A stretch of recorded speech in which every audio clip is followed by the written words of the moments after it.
सभी को नमस्ते जी।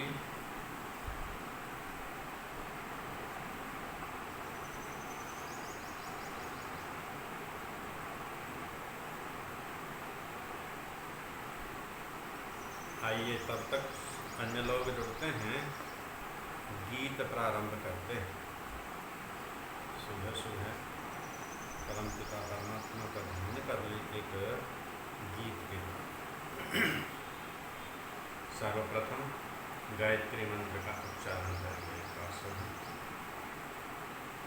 ओम भूर्भुवः स्वः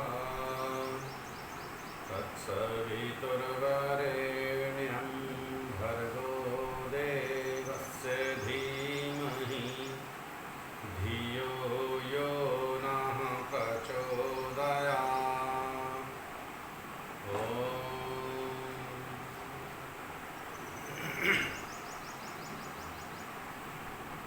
आइए उस परम पिता परमात्मा ओम का ध्यान करते हुए प्रार्थना करते हैं, ईश्वर का ध्यान करते हैं निम्न गीत के द्वारा।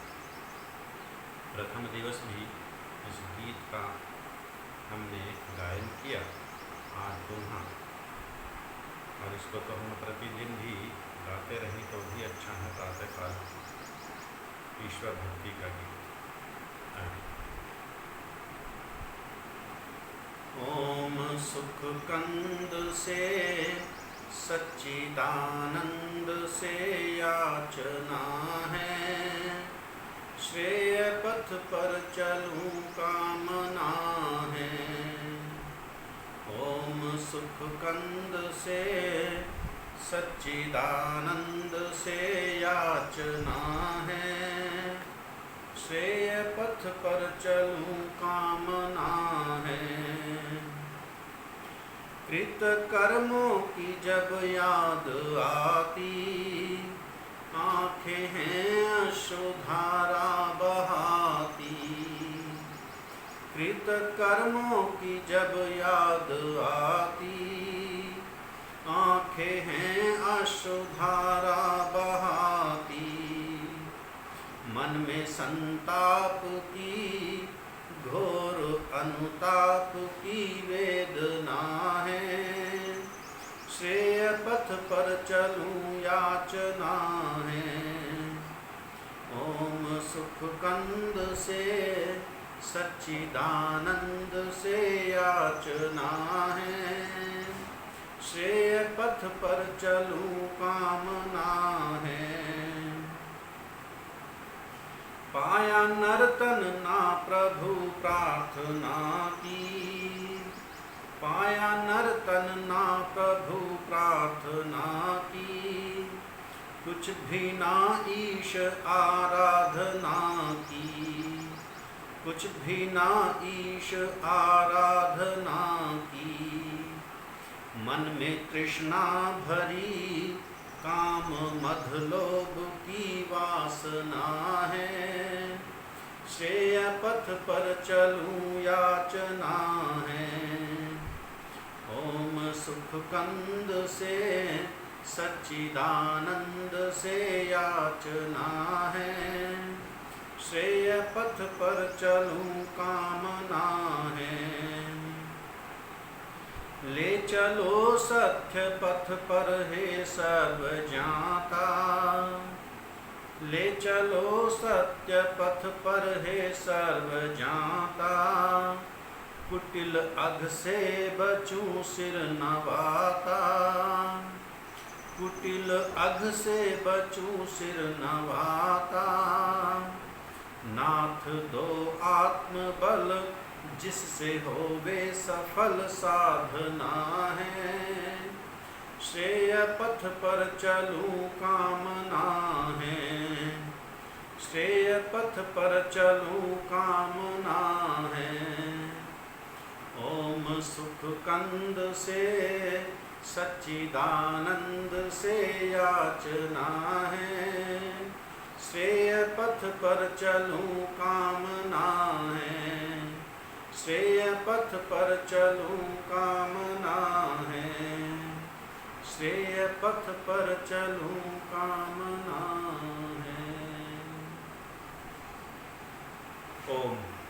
परमपिता परमात्मा से हम सब ने प्रार्थना की कि हम सदैव श्रेय पथ पर बढ़ते रहें।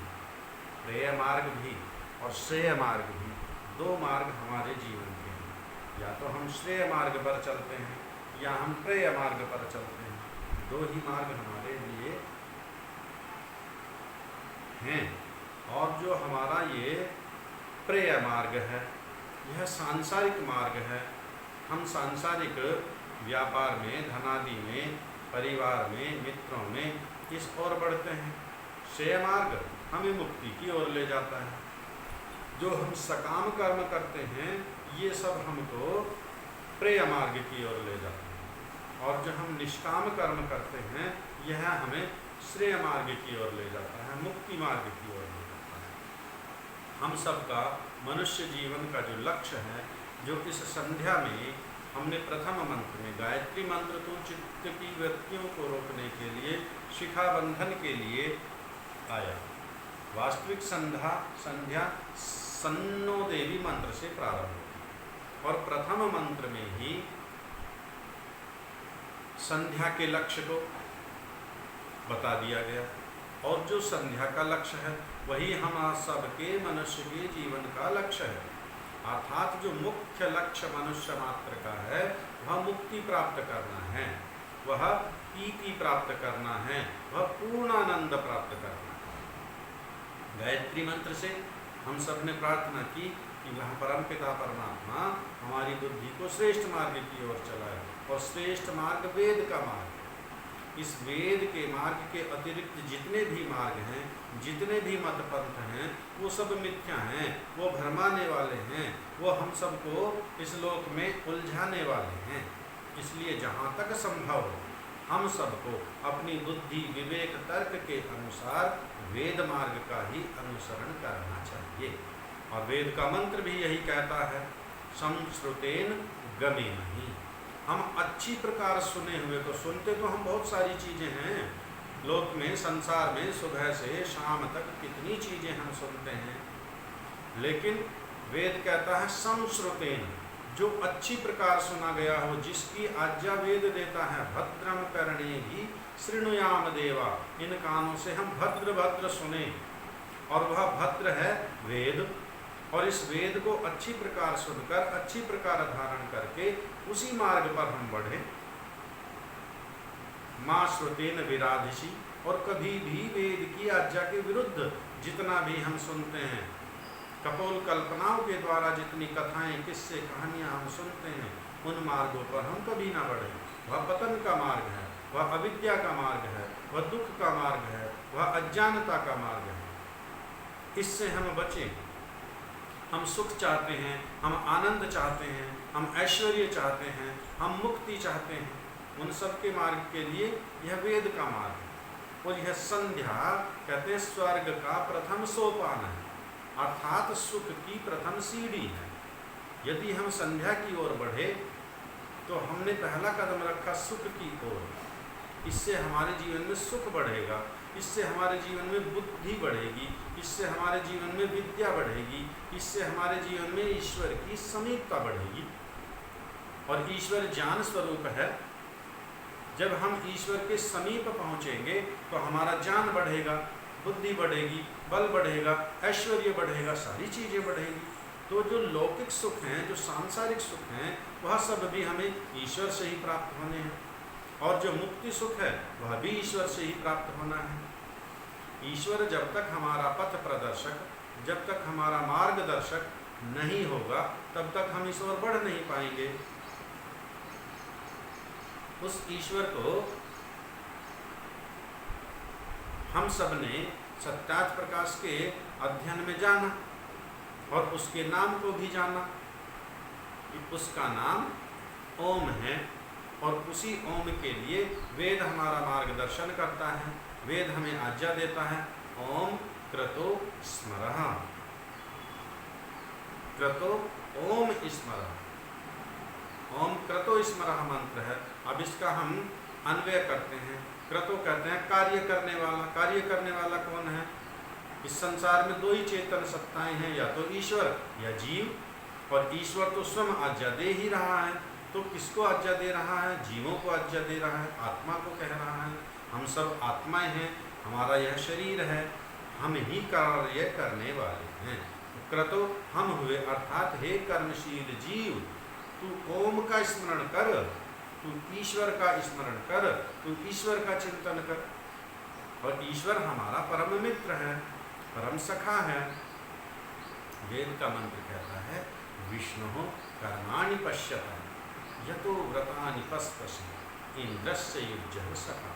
विष्णु कहते हैं सर्वव्यापक ईश्वर को, जो इस सृष्टि के ब्रह्मांड के कण कण में विद्यमान है, जो हमारे अंदर बाहर ऊपर नीचे दाएं बाएं सर्वत्र सर्वव्यापक हो रहा है, उसी का नाम विष्णु है। और कर्माणि कार्यों को, पश्यता देखो, आप विष्णु के कार्यों को देखो, आप सर्वव्यापक ईश्वर के कार्यों को देखो। इस सृष्टि के कण कण में उसकी सत्ता का आप अनुभव करोगे, उसकी उपस्थिति का आप अनुभव करोगे। अपने शरीर को देख लीजिए, अपने शरीर के रोम रोम में आप ईश्वर की सत्ता का अनुभव करोगे। जब ईश्वर की सत्ता का हम अनुभव करते हैं, उसके प्रत्यक्ष हम रहते हैं, उसके समक्ष हम रहते हैं, तो ईश्वर का मार्गदर्शन मिलता है। विष्णु कर्माणि पश्यता यतो व्रतानि पस्पशे। जिसके व्रतों में, जिसके नियमों में यह सारा संसार बंधा हुआ है, ये सारे संसार का नियामक नियंत्रक वह परमपिता परमात्मा है। और इंद्र कहते हैं राजा को, इंद्र कहते हैं ईश्वर को, और इंद्र कहते हैं आत्मा को भी। आत्मा का नाम भी इंद्र है।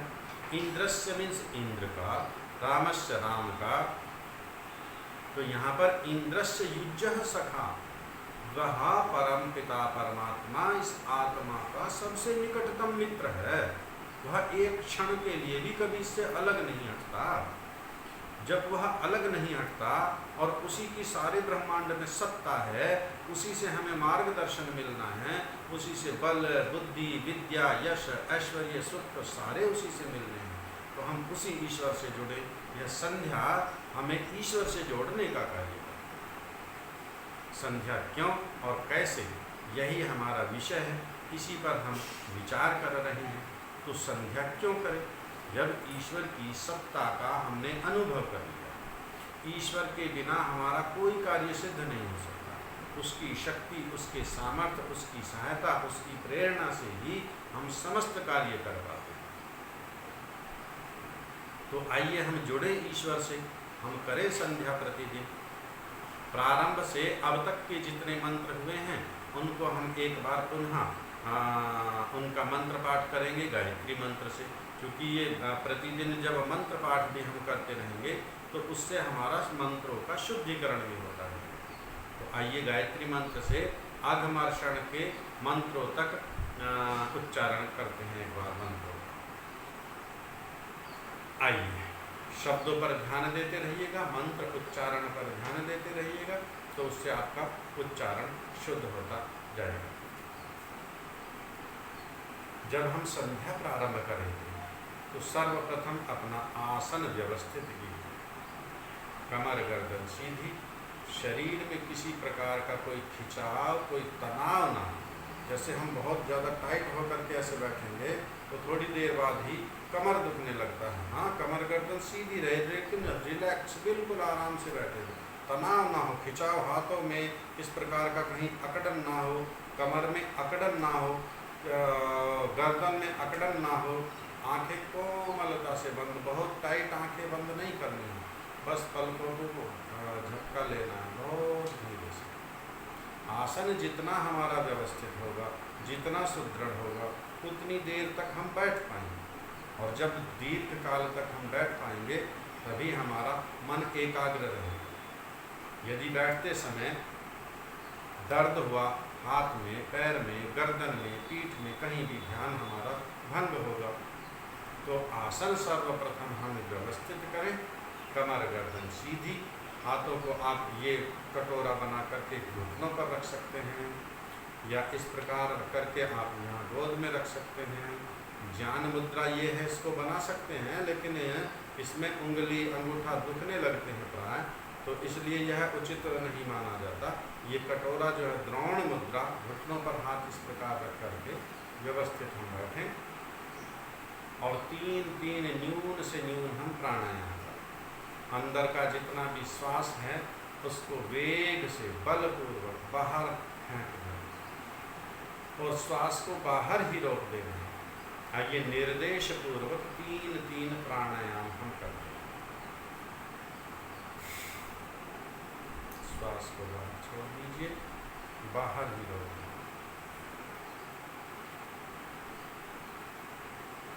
श्वास को रोक के रखिए। मन में ओम का ध्यान करते रहिए, ओम का चिंतन करते रहिए। जब मन में घबराहट हो, श्वास को धीरे धीरे अंदर भरिए। पूरा श्वास अंदर भरने के बाद पुनः वेग से बाहर श्वास को छोड़ दें, बाहर ही रोक दें। रोक के रखिए, आंखें बंद। ध्यान मन को अपने व्यवस्थित करेंगे हृदय प्रदेश, दोनों स्तनों के मध्य, उदर के ऊपर, कंठ के नीचे जो इतना स्थान है ये हृदय प्रदेश कहलाता है। यहाँ पर अपना ध्यान दें। मन में घबराहट होने पर धीरे धीरे श्वास अंदर लें,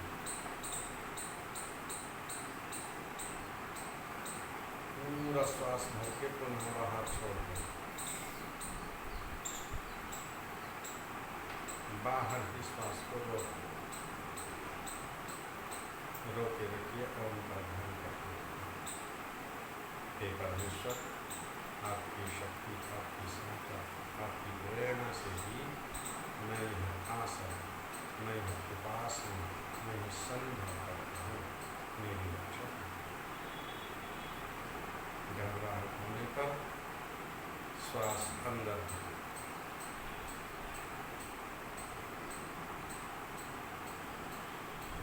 छोड़ दें, सामान्य श्वास। यह प्राणायाम आप न्यून से न्यून 3 अवश्य करें। अधिकतम आपका समय और सामर्थ्य है, जितना आप चाहें उतना कर सकते हैं। आइए गायत्री मंत्र से अभिमर्षण के मंत्रों का उच्चारण करें।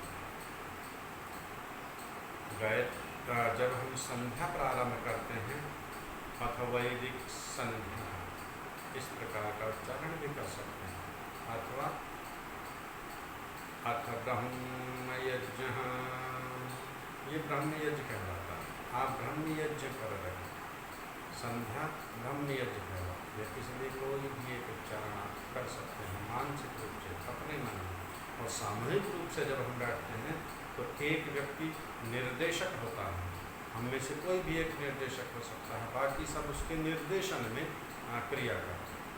तो वह इस प्रकार सभी को निर्देशित करता है। अथ वैदिक संध्या। ओम भूर्भुवः स्वः तत्सवितुर्वरेण्यं भर्गो देवस्य धीमहि धियो यो नः प्रचोदयात्। ॐ शन्नो देवीरभिष्टाय आपो भवन्तु पीतये संयोरभिस्रवन्तु नः। ॐ वाक् वाक्, ॐ प्राणः प्राणः, ॐ चक्षुः चक्षुः, ॐ श्रोत्रम्, ॐ नाभिः, ॐ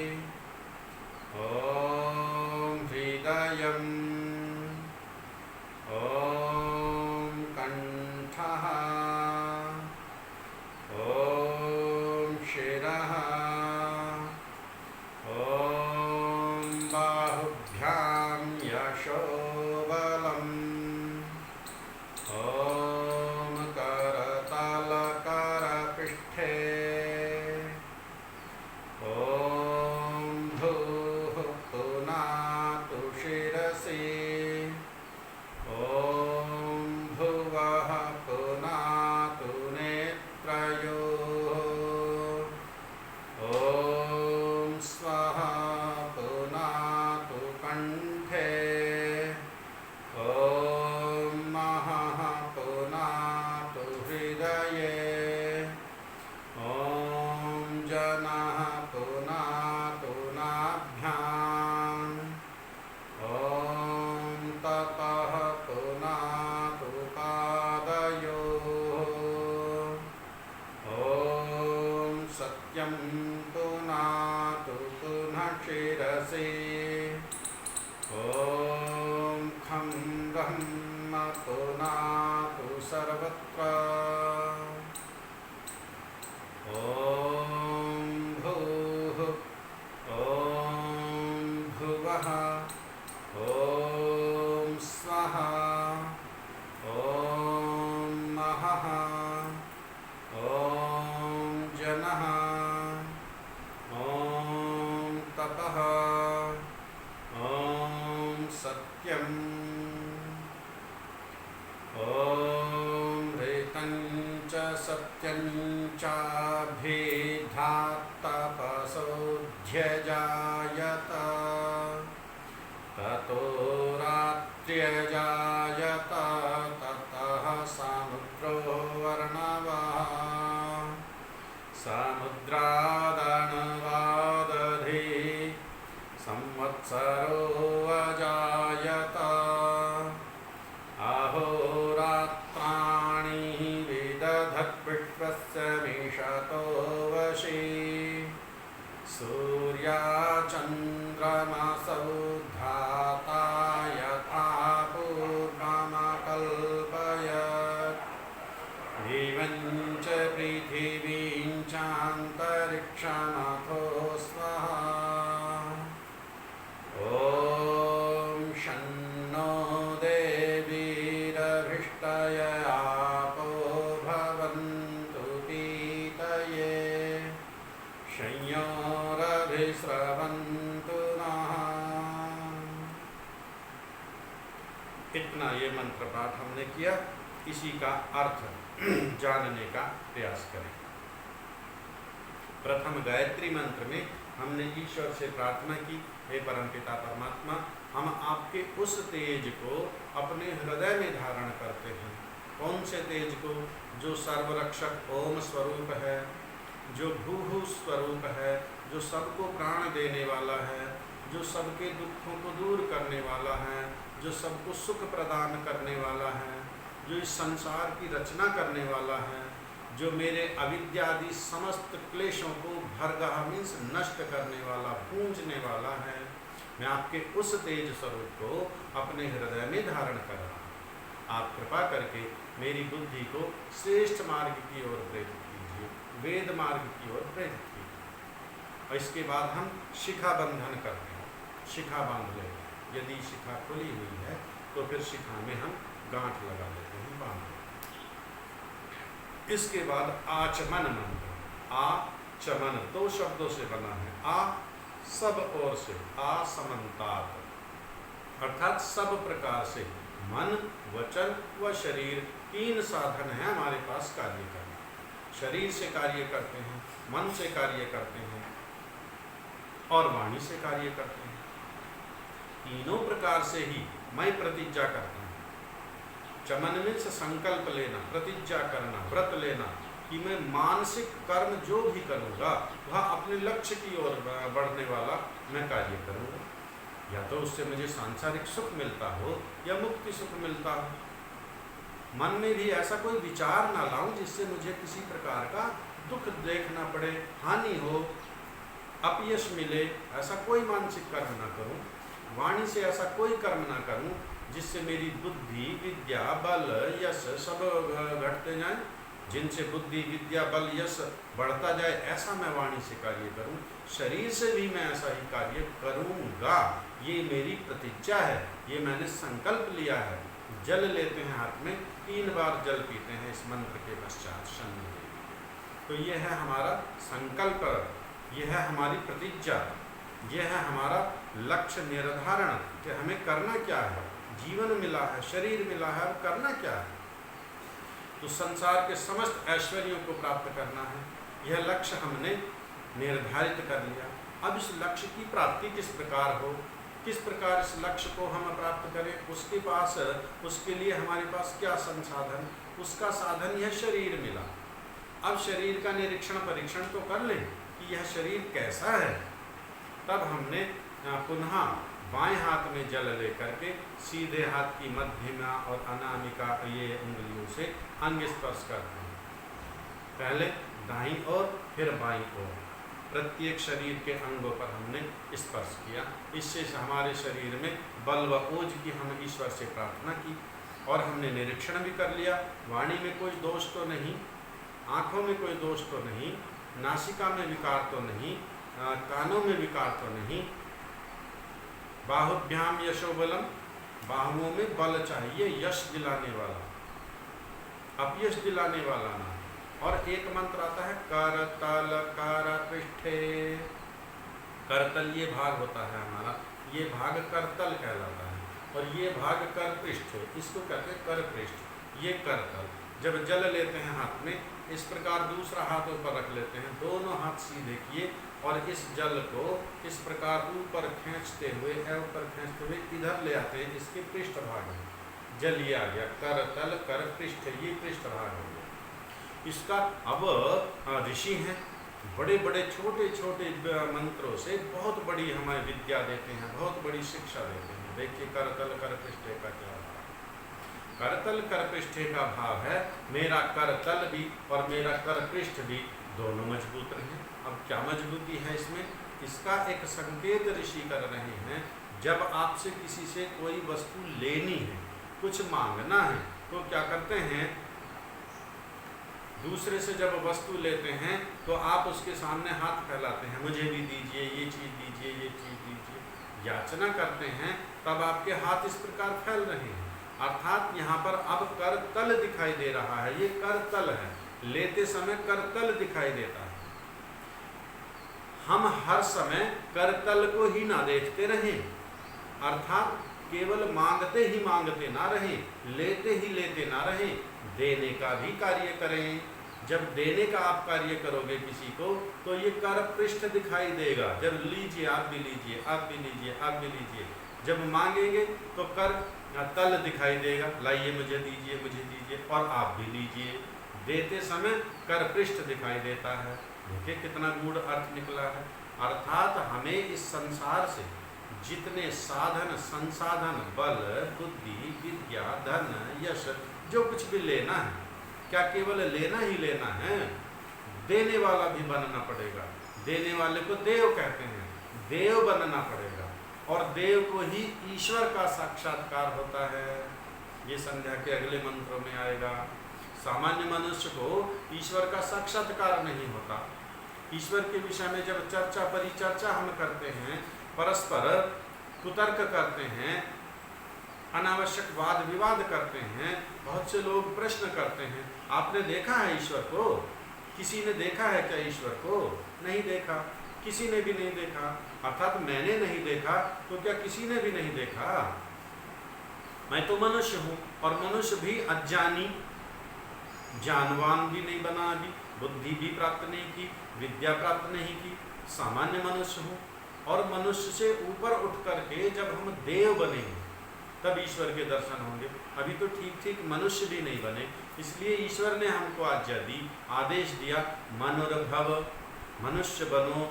मनुष्य बनने के लिए जो मानवीय गुण हैं उनको धारण करें, उनको अपने आचरण में, अपने व्यवहार में जब तक नहीं लाएंगे तब तक तो ठीक ठीक मनुष्य कहलाने के भी हम अधिकारी नहीं बनते।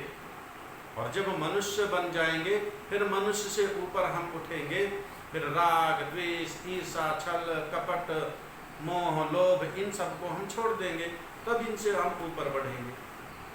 तो इसलिए करतल कर पृष्ठे का भाव कि केवल विद्या जितनी जितनी हमने ली है यहाँ इस संसार से, अपने गुरु से, माता से, पिता से, बंधु बांधवों से, हम मनुष्य हैं, हर समय सीखते रहते हैं, हर समय सीखते रहते हैं। जो कुछ हम सीख रहे हैं, जो विद्या हम ग्रहण कर रहे हैं, इस विद्या को हम बढ़ाते भी रहें, इसके वेद ज्ञान के प्रकाश को हम दूसरों में बांटते रहें। और यह विद्या एक ऐसा आभूषण है, ऐसा धन है जो सर्वदा जितना भी हम खर्च करते हैं वो बढ़ता ही जाता है, बढ़ता ही जाता है। तो अपनी बुद्धि, विद्या, बल बढ़ाने का संसाधन है। अपनी विद्या यदि हम बढ़ाना चाहते हैं तो बांटना शुरू करें।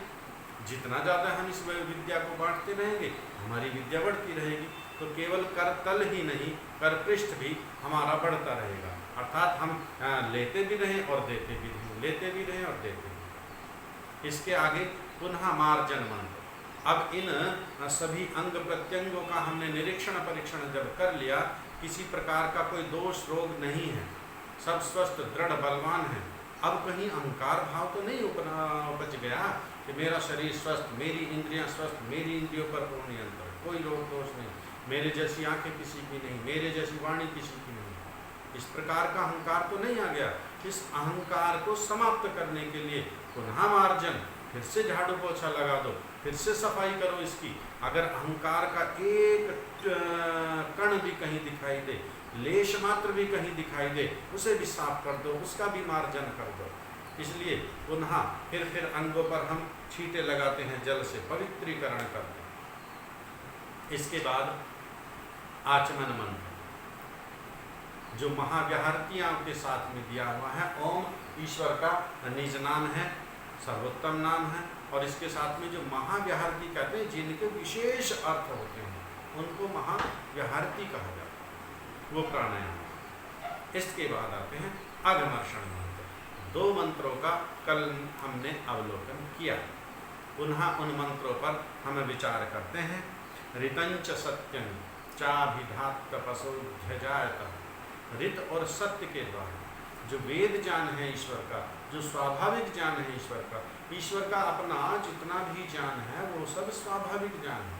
हमारा जितना ज्ञान है वह बहुत न्यून, बहुत अल्प ज्ञान आत्मा का होता है, बाकी सब सीखना पड़ता है। बच्चा छोटा सा है, जब बच्चा पैदा होता है तो उसको आता है दूध पीना, कोई नहीं सिखाता है। माता जैसे ही उसको पकड़ करके, बच्चे को ले करके अपने स्तनों से लगाती है, तो कोई नहीं बताता है बच्चे को स्तन को किस प्रकार दाबना, किस प्रकार चूसना। यह उसका स्वाभाविक ज्ञान है, अर्थात जो पूर्व जन्म से चला उसका आ रहा है ज्ञान, ये उसका अपना ज्ञान है। लेकिन अब जैसे बच्चा बड़ा होता जाता है तब माता उसको सिखाती है खाना किस प्रकार खाना है, पानी किस प्रकार पीना है, बैठना किस प्रकार है, चलना किस प्रकार है, बड़ों का मान सम्मान किस प्रकार करना है, अभिवादन किस प्रकार करना है। फिर विद्यालय में जाता है, फिर पढ़ना सीखता है, फिर वैज्ञानिक बनता है, डॉक्टर बनता है, अध्यापक बनता है, किसान बनता है, व्यापारी बनता है। फिर जो अपने व्यवहार की चीज़ें आती हैं उन सबको सीखना पड़ता है। जीवन पर्यंत मनुष्य का ज्ञान बढ़ता रहता है, वो सीखता रहता है। लेकिन परमपिता परमात्मा ईश्वर उसको कौन सिखाता है? हमारे यहाँ कपोल कल्पनाएं हैं कि ईश्वर ने अवतार लिया, ईश्वर ने जन्म लिया, फिर वो पढ़ने के लिए गए गुरुकुलों में। ईश्वर तो संसार के सारे गुरुओं का गुरु है। इसलिए ईश्वर का जितना भी ज्ञान है वो सब स्वाभाविक, अपने उसी स्वाभाविक ज्ञान के द्वारा ईश्वर ने सृष्टि की रचना की। जिस व्यक्ति ने यह मोबाइल बनाया उसने इसके विषय में ज्ञान प्राप्त किया पहले, तब बनाया ये मोबाइल। विद्या पढ़ी मोबाइल बनाने की, तब बनाए ये मोबाइल। ईश्वर ने जब इस संसार की रचना की, जब हमारे शरीरों की रचना की, तंत्रिका तंत्र, श्वसन तंत्र, पाचन तंत्र, कितने तंत्र बनाए, कहीं इसके विषय में साइंस पढ़ने नहीं गया ईश्वर। उसका स्वाभाविक ज्ञान है, उसका नेचुरल ज्ञान है, उसके पास ऑलरेडी ये ज्ञान है। उसी ज्ञान से, उसी सत्य ज्ञान से ईश्वर ने संसार की रचना की। जितना भी ब्रह्मांड प्रकृति हमें दिखाई दे रहा है, यह सब उस ईश्वर की रचना है। ततो उसी ईश्वर से रात्रि अजायत, यह प्रलय रूपी रात्रि उत्पन्न हुई। ततः समुद्रो अर्णवः, और उसी ईश्वर से सृष्टि की रचना हुई, फिर प्रलय, प्रलय के बाद फिर समुद्रः अर्णवः, पृथ्वी पर स्थित जितना भी अस्थाह जल सागर है, ये सब समुद्र पृथ्वी पर स्थित ईश्वर ने अपने ज्ञान से बनाए। और अर्णवः, आकाश में स्थित बादलों में स्थित वाष्प रूपी जल को उत्पन्न किया उस परमात्मा ने। समुद्रात अर्णवात अधि, अब पृथ्वी पर समुद्र बनाए, बादलों में समुद्र बनाए वाष्प के रूप में। ये दो ही चीजें नहीं लेनी है हमको कि समुद्र, पृथ्वी का समुद्र और बादलों का समुद्र। अर्थात पृथ्वी लोक पर तीन लोक आपके, द्युलोक, अंतरिक्ष लोक और पृथ्वी लोक। पृथ्वी लोक पर जितनी भी रचना है, जल है, समुद्र है, अग्नि है, पहाड़ हैं, टीले हैं, वृक्ष हैं, वनस्पतियां हैं, ये सब ईश्वर की रचना है। अंतरिक्ष लोक में जितनी आपको रचनाएं दिखाई देती हैं, द्युलोक में जितनी रचनाएं दिखाई देती हैं, ये सब रचनाएं ईश्वर की हैं। अर्थात प्रलय काल के बाद जब सृष्टि की रचना ईश्वर करता है, तब इस ब्रह्मांड के समस्त पदार्थों को रचने वाला वह परमपिता परमात्मा है। इसीलिए शन्नो देवी मंत्र में उसका नाम देवी बताया। देवी कहते हैं जो सर्व प्रकाशक है, अर्थात सबको प्रकाशित करने वाला है, अर्थात सबको मूर्त रूप देने वाला है, स्थूल रूप देने वाला है। तभी तो हम एक दूसरे को देख पाते हैं, जान पाते हैं। इसलिए उस परम पिता परमात्मा ने सृष्टि की रचना की, सृष्टि के बाद पुनः प्रलय, प्रलय के बाद पुनः सृष्टि। और समुद्रात अर्णवात अधि संवत्सरो अजायतः, फिर संवत्सर का निर्माण किया। जितनी भी ऋतुएं हैं, जितने भी मौसम हैं, जितने भी दिन, पक्ष, अयन, मास, ऋतुएं, संवत्सर, ये सब निर्धारण ईश्वर ने किया। कौन सी ऋतु के बाद कौन सी ऋतु आएगी, क्यों आएगी, ये सब ईश्वर ने निर्धारित किया। ग्रीष्म ऋतु की औषधियाँ क्या, शिशिर ऋतु की औषधियाँ क्या, और ये आपका वसंत ऋतु की औषधियाँ क्या, उनका भोजन क्या, सारी व्यवस्था ईश्वर ने की है। प्रत्येक व्यवस्था ईश्वर ने हम सब प्राणियों के कल्याणार्थ उत्पन्न की, ये बनाए। अहोरात्राणि, अब पुनः फिर प्रलय आ गई। अहोरात्राणि, महाप्रलय। विदधत मीन्स रचना करना, उत्पन्न करना। विश्वस्य मिषतो वशी, विश्वस्य में संसार को, वशी में नियंत्रण में करना। जिस प्रकार इस सारे संसार की ईश्वर ने रचना की, वही इसका अधिष्ठाता, वही इसका नियंत्रक, वही इसका नियामक भी है। उसके अतिरिक्त और इसका कोई नियंत्रण नहीं कर सकता। वह परमपिता परमात्मा ही इस समस्त ब्रह्मांड को अपने नियंत्रण में रखने वाला है। और नियंत्रण में भी किस प्रकार, जिस प्रकार हम एक छोटी सी वस्तु को अपने नियंत्रण में कर लेते हैं, सहज स्वभाव से, सरल स्वभाव से, इसी प्रकार वह परमपिता परमात्मा समस्त ब्रह्मांड को अपने नियंत्रण में रखता है। अब हमारे कर्म फलों के दोष जो बाबा, पीर, मजार और ये ढोंगी बैठे हैं, ये हमारे कर्म फल को बदलने का गारंटी लेते हैं, ढोंग करते हैं। वो ग्रहों की दशा बदलने का गारंटी करते हैं, जबकि ये सब रचना किसकी, ईश्वर की। इन सब पर नियंत्रण किसका, ईश्वर का। संवत्सर से हमारे जो अज्ञान फैला है समाज में, जो अविद्या फैली है समाज में, वह भी दूर होती है। जैसे शनिवार में लोहा मत खरीदो, बृहस्पतिवार में बाल मत कटवाओ, पितृपक्ष में नया सामान मत खरीद करके लाओ। ये सब कपोल कल्पनाएं हमारी अविद्या के कारण पैदा हुई और ये हमारे दुखों का कारण बनी, हमारे कार्यों में विघ्न पैदा करने वाली बनी। यदि इस विद्या को हम जाने, वेद विद्या को जाने, ईश्वर से हम जुड़े, तो ज्ञान का प्रकाश हो जाता है। सारी अज्ञानता, सारी अविद्या, सारा क्लेश नष्ट होने लगता है। फिर सुख बढ़ता है, आनंद बढ़ता है। वही हम सबका लक्ष्य भी है। तो इसलिए इस समस्त ब्रह्मांड को ईश्वर परमपिता परमात्मा सहज स्वभाव से, सरल स्वभाव से अपने नियंत्रण में रखने वाला है। सूर्या चंद्रमसौ धाता यथा पूर्वम अकल्पयत्। अब ये देखिए, हमारे यहाँ एक लौकिक व्यवहार में चलता है, हम बात बात में कह देते हैं कल किसने देखा है, कल का किसी को कोई पता नहीं है, आज जो कुछ करना है कर लो, जितना धन इकट्ठा करना है कर लो, कल का कोई पता नहीं। किसी से लूट करो, ठगी करो और किसी का कत्ल मर्डर करो, कुछ भी करो, धन इकट्ठा कर लो, कल किसने देखा है, आज ही इसका उपभोग कर लो, कल किसने देखा है। ये मंत्र बता रहा है, वेद का मंत्र हमें बता रहा है कि कल सबने देखा है, हमने भी देखा है, आपने भी देखा है, सबने देखा है, क्योंकि आत्मा अजर अमर अविनाशी है, कल भी थी, आज भी है, आगे भी रहेगी। इस सृष्टि में भी है, सृष्टि के पूर्व की सृष्टि में भी थी, इस सृष्टि के बाद की सृष्टि में भी रहेगी, हमेशा रहने वाली है। और जब तक हम निःश्रेयस मार्ग पर नहीं बढ़ेंगे, जब तक हम श्रेय मार्ग पर नहीं बढ़ेंगे, जब तक हम मुक्ति के मार्ग पर नहीं बढ़ेंगे, तो इसी दुख सागर में हम डूबे रहेंगे। कभी हम मनुष्य बने, कभी पशु पक्षी बने, कभी कीट पतंग बने, कभी वृक्ष बने, यहीं पर हम दुख भोगते रहेंगे। तो ये जो यथापूर्वम अकल्पयत आया है, यहाँ पर सृष्टि की बार बार रचना है। सृष्टि की बार बार रचना किसके लिए? हमारे लिए, हमारे भोग और अपवर्ग के लिए यह सृष्टि की रचना ईश्वर करता है। सूर्या चंद्रमसौ, सूर्य और चंद्र और असौ असंख्य जो ग्रह नक्षत्र सितारे हैं, ये सब परमपिता परमात्मा ने रचे हैं। बचपन में आप लोगों ने कविता पढ़ी होगी छोटी सी,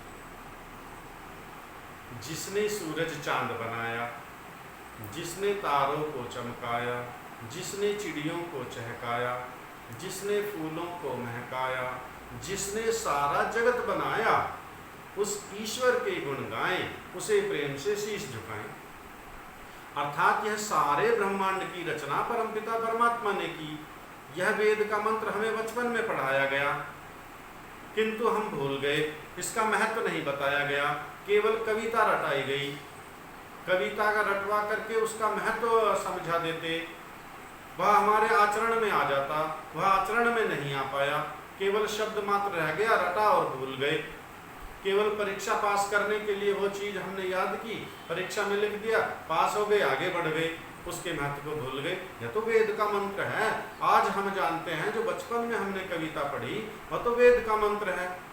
सूर्य चंद्रमसौ धाता यथा पूर्वम अकल्पयत्। धाता में से धारण करने वाला, रचनाकार ही नहीं है, केवल धारण भी वही करता है। इन सब का धारण करने वाला भी ईश्वर। सूर्य को किसने धारण किया? पृथ्वी को किसने धारण किया? बचपन में कहानी सुनते थे, पृथ्वी गाय के सींग पर टिकी है, 2 सींगों पर टिकी है, अब इस सींग पर है। जब ये दुखने लगता है फिर इस सींग पर पलट लेती है। जैसे पृथ्वी दूसरे सींग पर आती है तो भूकंप आ जाता है। ऐसी ऐसी कल्पनाएं विद्या के कारण, वो तो चलो बचपन की कल्पना है, लेकिन बचपन की कल्पना दी गई थी किसी के द्वारा, वह अविद्या दी गई थी माता पिता के द्वारा, संगी साथियों के द्वारा, समाज के द्वारा, कहीं से तो सीखा है। मनुष्य जब पैदा होता है तो वह उसका स्लेट साफ होता है, कोरा बिल्कुल, उस पर तो लिखा जाता है, हम जो कुछ लिख देंगे, माता पिता लिख दें, समाज लिख दे, अध्यापक लिख दें, भाई बंधु लिख दें, उसी को पढ़ते रहेंगे जीवन पर्यंत। तो गाय के सींग पर पृथ्वी कैसे टिक सकती है? पृथ्वी का भार कितना बड़ा, गाय कितनी सी, और सींग पर भी टिक जाएगी, तो गाय कहाँ टिकेगी फिर? पृथ्वी तो गाय के सींग पर है, गाय कहाँ टिकेगी? कोई कहता था शेषनाग पर टिकी है पृथ्वी, शेषनाग के थन पर। फिर ये शेषनाग कहाँ टिका हुआ है? पृथ्वी तो यहाँ आ गई ऊपर, शेषनाग कहाँ टिका है? ये सारे प्रश्न, इन सब के उत्तर यहाँ पर हल होते हैं। सूर्या चंद्रमसौ धाता यथा पूर्वम अकल्पयत्। अकल्पयत् में रचना करना, यथा जैसे, पूर्वम पूर्व कल्प की सृष्टियों में, जिस प्रकार उस परमपिता परमात्मा ने पूर्व कल्प की सृष्टियों में यह सूर्य, चंद्रमा, सितारे, ग्रह, नक्षत्र, पृथ्वी, जग्नि, अग्नि, जल, वायु और ये औषधियाँ, अन्न, जीव, जंतु, मनुष्य, कीट, पतंग, इन सब की रचना की पूर्व सृष्टियों में। इसी प्रकार इस सृष्टि में की, इसी प्रकार अगली सृष्टि में करेगा। देखो कैसा सृष्टि के विज्ञान को खोल दिया एक मंत्र ने। यदि हम थोड़ा सा विचार करते हैं, चिंतन करते हैं वेद मंत्रों के द्वारा, जितनी हमारी बुद्धि, जितना हमारा सामर्थ्य, उतना हमारा ज्ञान। यदि बुद्धि हमारी थोड़ी है, छोटी है, अल्प है, सामर्थ्य कम है, उससे हम सीख पाएंगे। इसीलिए हम गुरुओं की शरण में जाते हैं, इसीलिए हम आचार्यों से मार्गदर्शन लेते हैं। सूर्य चंद्रमसौ धाता यथा पूर्वम अकल्पयत। जिस प्रकार पूर्व सृष्टि में ईश्वर ने रचना की, जैसे माताएं, बहनें सिलाई का, बुनाई का कार्य करती हैं बहुत अच्छा, और रंग बिरंगे वो स्वेटर, जर्सी ऐसे वो जो बुनती हैं और उन पर भिन्न भिन्न प्रकार की कारीगरी बना देते हैं। पुष्प बना दिए, डिजाइन बना दिए तरह तरह के। अब माता के पास वह ज्ञान है, बहन के पास, पुत्री के पास वह ज्ञान है। अब क्या करेगी वो? उसने एक स्वेटर बनाया बहुत अच्छा, रंग बिरंगे फूल बनाए, डिजाइन बनाए इस पर। अब इसने यह स्वेटर पूरा हो गया, इस स्वेटर को उसने उधेड़ दिया, सारे स्वेटर सब कुछ समाप्त, फूल, पत्ती, रंग, डिजाइन जो भी थे वो सब गायब हो गए। क्या उस माता का, बहन का, पुत्री का वह ज्ञान भी समाप्त हो गया? नहीं, उसके पास वह विद्या तो है, वह पुनः उसको फिर वैसा का वैसा यथा पूर्व अकल्पयत। जैसा पूर्व सृष्टि में जैसा पहली बार स्वेटर बुना, ऐसा ही दूसरी बार स्वेटर बुन देगी, बिल्कुल ऐसा का ऐसा ही। जिसने यह मोबाइल बनाया, उसको इस मोबाइल के बनाने का ज्ञान है पूरा। यह मोबाइल इसको डिसमिस करके, डिसमेंटल करके पुनः इसको वह एडजस्ट कर देगा, बिल्कुल वैसा का वैसा ही, क्योंकि उसको ज्ञान है इसके बनाने का। परमपिता परमात्मा प्रत्येक काल में जब सृष्टि की रचना करता है तो यथा पूर्वम अकल्प्य, जैसा पहली सृष्टि में ऐसा ही इस सृष्टि में। पहली सृष्टि में जो मनुष्य थे उन सब की दो दो आंखें थी, दो दो आंखें सामने ही थी। इस सृष्टि में भी दो दो आंखें सामने ही हैं। पूर्व की सृष्टियों में भी दो दो आंखें ऐसे ही रहेंगी। इस सृष्टि में सूर्य की दूरी पृथ्वी से लगभग 15 करोड़ किलोमीटर है। सूर्य इस पृथ्वी से लगभग 13 लाख गुना बड़ा है। पूर्व की सृष्टि में भी इतना ही बड़ा था, पूर्व की सृष्टि में भी इतना ही गैप था। जितनी दूरी इस सृष्टि में उतनी दूरी पहली सृष्टि में, इतनी दूरी बाद वाली सृष्टि में। जैसी वनस्पतियां, औषधियां, पशु पक्षी, जीव जंतु इस सृष्टि में, ऐसे ही उस सृष्टि में। इस सृष्टि में अन्न औषधियां जो ईश्वर ने हमें खाने के लिए दी, वह पूर्व की सृष्टियों में भी इसी प्रकार की थी और बाद की सृष्टियों में भी इसी प्रकार की होंगी। इस सृष्टि में भी इसी प्रकार की हैं। इन सब का निर्माण करने वाला वह परमपिता परमात्मा है। निर्माता भी वही है और नियंत्रक भी वही है और धारण करने वाला भी वही है। इन सबको अपने नियंत्रण में रखने वाला। सूर्य को भी उसी ने थामा, पृथ्वी को भी उसी ने थामा, चंद्रमा को भी उसी ने थामा। अन्य जो ग्रह, नक्षत्र, उपग्रह हैं, उन सबको बनाने वाला, धारण करने वाला, टिकाने वाला वह परमपिता परमात्मा है। सूर्य पृथ्वी से लगभग 15 करोड़ किलोमीटर दूर है। आप लोग कल्पना करके देखिए, हमारे वश में नहीं है, ये नियंत्रण में नहीं है, लेकिन कल्पना करते हैं कि सूर्य की दूरी 5 करोड़ किलोमीटर कम हो जाए, इसकी दूरी 10 करोड़ किलोमीटर रख लें तो पृथ्वी पर त्राही त्राही मच जाएगी, सब कुछ जलकर राख हो जाएगा। अभी इतनी भीषण गर्मी है 15 करोड़ किलोमीटर दूर पर कि हम धूप में बैठ नहीं सकते। अब जो ग्रीष्म ऋतु चल रही है, और यदि 5 करोड़ किलोमीटर दूरी घट गई तो यहाँ तो सब झुलस जाएंगे। इसलिए इतनी उत्तम रचना कि इसको इतनी ही दूरी पर रखना उचित है। और यदि ये दूरी 15 करोड़ के बजाय 30 करोड़ किलोमीटर कर दी जाए तो इतनी ठंड हो जाएगी, इतनी बर्फ जम जाएगी, तब सब कुछ समाप्त हो जाएगा। इस संतुलन को बनाने वाला वह परमपिता परमात्मा है। इस सृष्टि का जो संतुलन बनाया है वह ईश्वर ने, और ऐसा बार बार बनाता है, एक बार नहीं बनाया, बार बार बनाता है। आदि काल से और अनंत काल तक यही रचना चलती रहेगी। हम जीव हैं, हमें बार बार ये शरीर धारण करने पड़ते रहेंगे, और जब जब शरीर धारण करेंगे तब तक हम दुख भोगते रहेंगे। यदि दुख से बचना है तो शरीर धारण करने से बचना है। उसके लिए हम संध्या करते हैं, उसके लिए हम ईश्वर का मार्गदर्शन चाहते हैं, उसके लिए हम ईश्वर का जाना चाहते हैं, उसके लिए हम मुक्ति में जाना चाहते हैं, ताकि ये शरीर धारण बार बार करना ना पड़े और हम दुखों से बचे रहें। इसीलिए कहते हैं सूर्या चंद्रमसौ धाता यथा पूर्वम अकल्प्यत। जिस प्रकार पूर्व की सृष्टियों में ईश्वर ने सूर्य का, चंद्रमा का निर्माण किया, असंख्य ग्रह नक्षत्रों का निर्माण किया और इनको धारण किया, बनाने वाला भी वही और टिकाने वाला भी वही। कुम्हार बर्तन बनाता है, कितने प्रकार के बर्तन बनाता है, मिट्टी लाता है, मिट्टी को तैयार करता है और चाक पर बर्तन बनाया, चाक से उतारा, यहाँ टिकाया, यहाँ टिकाया, यहाँ टिकाया, यहाँ टिकाया, यहाँ टिकाया, चारों तरफ टिकाता है उन बर्तनों को। बनाने वाला भी वही कुम्हार, टिकाने वाला भी वही कुम्हार।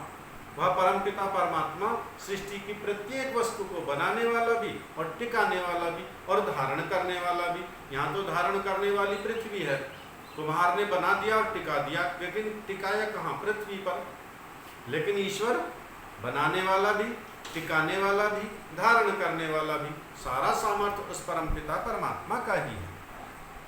फिर कहते हैं दिवम च पृथ्वीं च अंतरिक्ष मथो स्वहा।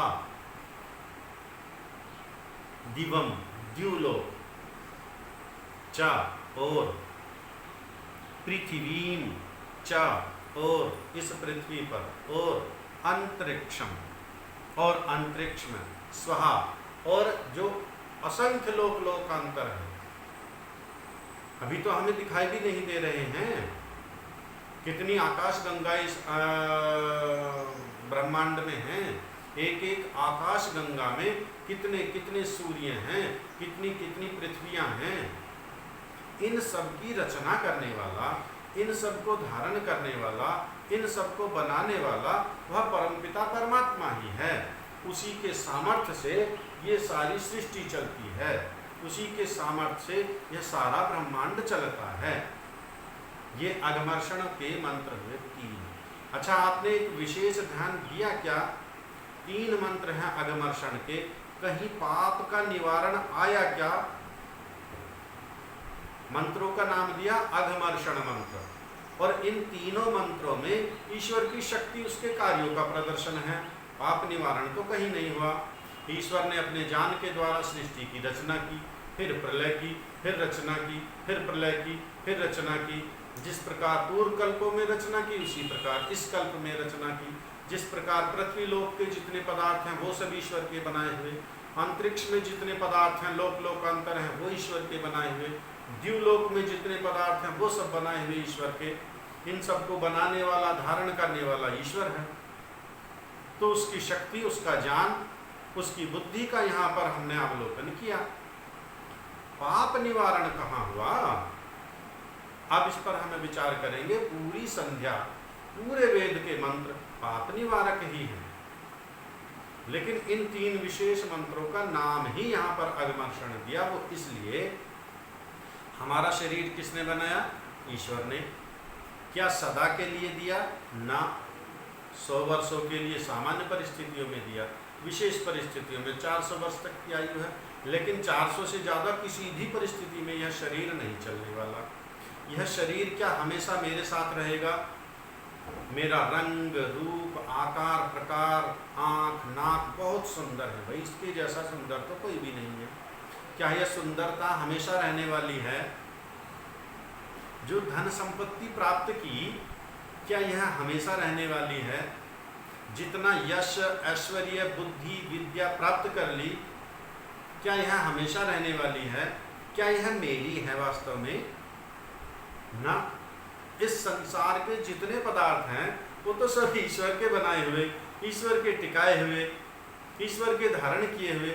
यह शरीर ईश्वर ने बना करके दिया। जो बुद्धि विद्या आज मेरे पास है, जिसका मैं अहंकार करूं, यह मेरी थोड़ा ही है, यह तो दूसरे की है। दूसरे की गाड़ी मांग करके हम लाए, उससे यात्रा करने के लिए चल पड़े। काहे का अहंकार है? गाड़ी तो दूसरे की है। बरसात का मौसम है, छाता पड़ोसी का मांग करके लाए हैं, छाता लेकर के जा रहे हैं बरसात में। काय का अहंकार करना है, छाता तो दूसरे का है, मेरा अपना नहीं है। और अब थोड़ा आधुनिक काल में संपन्नता बढ़ी है वास्तव में। अब से 50 वर्ष पूर्व चले जाइए और जिनकी ऐसी आयु है वो भली भांति परिचित होंगे। हमने यह अनुभव किया है स्वयं कि वस्त्र भी पड़ोसियों की मांग कर हम उत्सवों में जाया करते थे, रिश्तेदारियों में जाया करते थे, इतना अभाव था।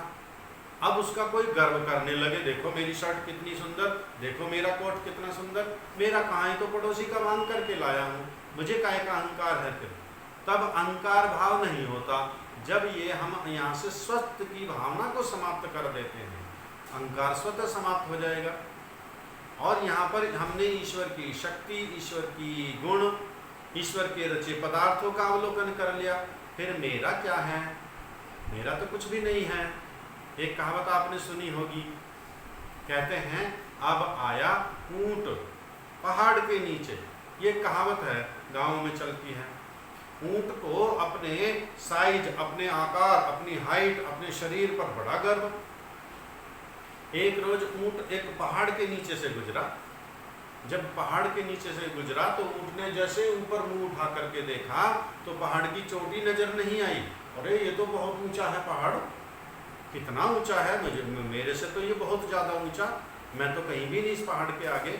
जब सामने देखना शुरू किया तो ये पहाड़ कहाँ तक जा रहा है कोई अनुमान नहीं हुआ। पीछे लखा करके देखा, पीछे पलट करके देखा तो ये पहाड़ जा कहाँ तक रहा है कोई अनुमान नहीं लग पाया। उसकी लंबाई का, चौड़ाई का, ऊंचाई का अनुमान नहीं कर पा रहा। अब ऊंट कहता है मैं तो कहीं भी नहीं, कुछ भी नहीं, मेरा तो अस्तित्व इस पहाड़ के आगे शून्य है। अब हमने ईश्वर की शक्ति का, उसके सामर्थ्य का अनुभव कर लिया है। अब स्वयं का हम अवलोकन करें, हम कहाँ हैं, हम तो कहीं भी नहीं। हमारे पास जो ज्ञान है, जो बुद्धि है, जो विद्या है, ये तो ईश्वर की दी हुई है। मेरा जो सौंदर्य है, मेरा जो शारीरिक शक्ति है, मेरी जो मानसिक आर्थिक शक्ति है, सामाजिक शक्ति है, ये सब बल तो ईश्वर के हैं। और ये ईश्वर दयालु, इसीलिए तो ईश्वर को दयालु कहते हैं कि हमें लक्ष्य की प्राप्ति के लिए ईश्वर ने संसाधन दिए हैं। इन सब संसाधनों का हम प्रयोग करें अपने लक्ष्य की प्राप्ति के लिए। यह हमें संध्या बताती है, यह अगमर्षण का मंत्र बताता है। और जब धन का, बुद्धि का, सौंदर्य का, रूप का, ऐश्वर्य का सारा अहंकार हमारा समाप्त हो जाएगा तो हम कोई पाप कर्म नहीं कर पाएंगे। अज्ञानता में हमसे पाप कर्म होते हैं।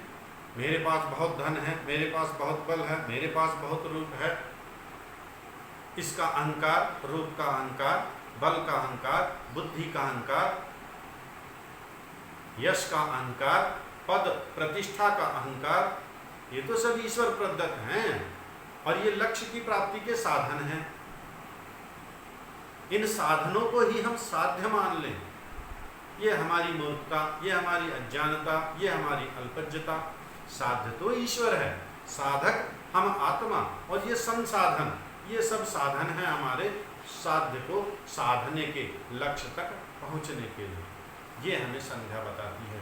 इसलिए संध्या हमारे जीवन में अनिवार्य है। यह संध्या हमें स्वर्ग की ओर ले जाती है, यह संध्या हमें ईश्वर से जोड़ती है। यही ईश्वर की उपासना है, यही ईश्वर की पूजा है। धूप दीप जला करके प्रतिमा के समक्ष बैठ जाना और आरती भजन गा लेना जिसका कोई अर्थ नहीं, कोई औचित्य नहीं, कोई हमें उसका भाव का पता नहीं, वह सब केवल एक भ्रम में हमें फंसाने का सारा मार्ग है। सत्य मार्ग पर बढ़ने का, श्रेय मार्ग पर बढ़ने का, ईश्वर की उपासना करने का यही एक साधन है। इसी एक एक मंत्र में हम ईश्वर की शक्ति को, अपने जीवन के लक्ष्य को, अपने शरीर को, प्रकृति को, समस्त ब्रह्मांड का हम परिजान कर लेते हैं।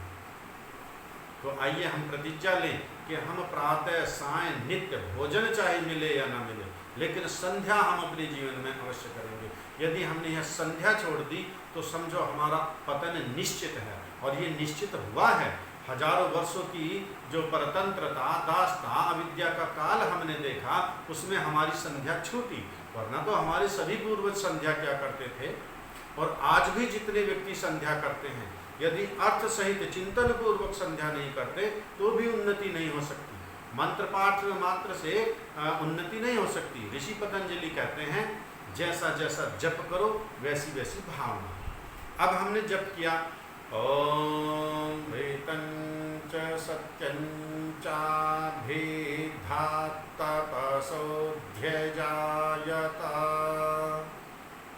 कर लिया हमने मंत्र पाठ, अर्थ का पता ही नहीं हमें क्या किया, हमने बोला क्या, फिर काय की संध्या हुई हमारी।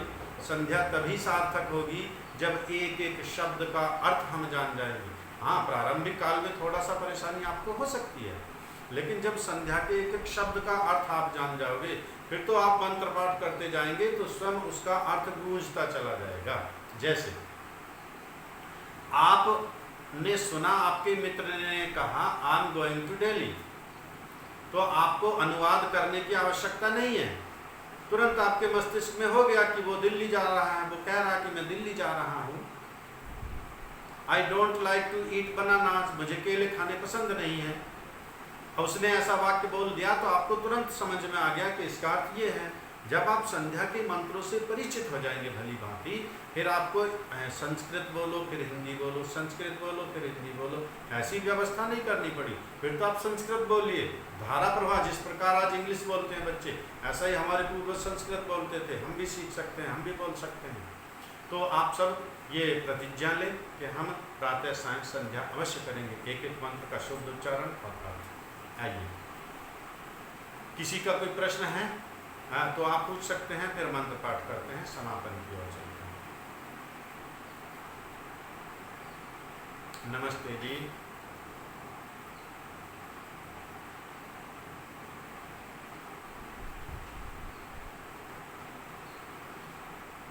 मंत्र एक बार बोलना है, जल 3 बार पीना है। नहीं, हाँ हाँ हाँ, पहले हमने मंत्र पाठ बोल लिया पूरा, उसके बाद 3 बार जल पीना है। नमस्ते जी। जी जी बताइए। हाँ जी हाँ जी।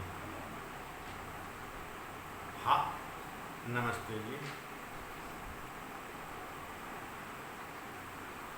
जी बिल्कुल करते हैं। तो संध्या का आचमन अलग और यज्ञ का आचमन अलग। बिल्कुल बिल्कुल। नमस्ते। आ प्लस चमन, आ प्लस चमन 2 शब्द हैं। आ अलग कर दिया, चमन अलग कर दिया। चमन का अर्थ है संकल्प, प्रतिज्ञा, व्रत, और आ कहते हैं सब प्रकार से। ये संस्कृत का शब्द है। तो संस्कृत के शब्दों की ये विशेषता होती है कि संस्कृत के शब्दों में उनका अर्थ निहित होता है। अब चूंकि पठन पाठन में संस्कृत नहीं रही है, इसलिए हमें ये विचित्र से लगते हैं। तो जब जैसे आचमन पढ़ा तो हमारी समझ में आ गया कि ये आ अलग, चमन अलग। चमन का अर्थ सब प्रकार से, आ का अर्थ सब प्रकार से, चमन का प्रतिज्ञा लेना। अर्थात मैं प्रतिज्ञा लेता हूँ शरीर से जो भी कार्य करूँगा वो लक्ष्य की ओर बढ़ने वाला करूँगा। मैं प्रतिज्ञा लेता हूँ वाणी से जो भी कार्य करूँगा लक्ष्य की ओर बढ़ने वाला करूँगा। मैं प्रतिज्ञा लेता हूँ कि मानसिक रूप से जो भी कार्य करूँगा वो मैं लक्ष्य की ओर बढ़ने वाला कार्य करूँगा।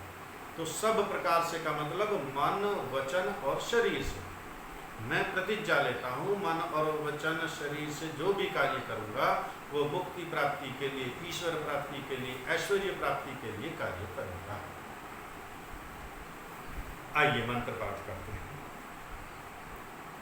ओम विश्वानि देव सवितर्दुरितानि परासुव यद्भद्रं तन्न आसुव।